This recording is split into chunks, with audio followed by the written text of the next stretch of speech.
কলকাতা পুরসভার ইতিহাসে প্রথম মহিলা মুখ্য স্বাস্থ্য আধিকারিক হলেন রানিতা সেনগুপ্ত। পুরীর খাঁচা মানে আদি নৃসিংহ সুইটসের খাঁচা। স্বর্গদুয়ার থেকে মন্দিরে যাওয়ার রাস্তায় পিপি প্যালেসের বিপরীতে মিলবে খাজার খাজানা আদি নৃসিংহ সুইটস।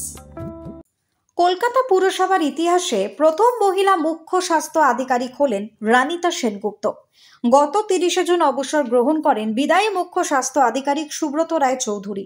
তার জায়গায় অভিজ্ঞ এবং দীর্ঘদিন ধরে কলকাতা পুরসভার স্বাস্থ্য বিভাগের ডেপুটি মুখ্য স্বাস্থ্য আধিকারিকের দায়িত্ব পালন করেছেন রানিতা সেনগুপ্ত। এবার নতুন মুখ্য স্বাস্থ্য আধিকারিকের দায়িত্ব গ্রহণ করলেন তিনি। মুখ্য স্বাস্থ্য আধিকারিক হিসেবে আজকে নিজের দায়িত্ব গ্রহণও করলেন তিনি।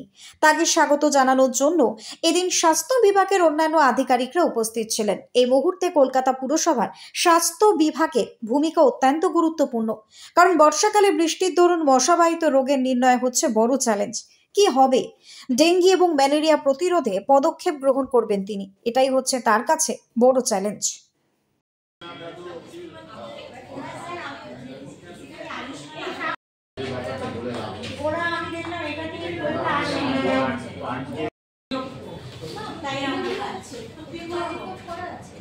ব্যুরো রিপোর্ট, নিউজ বঙ্গ টাইম।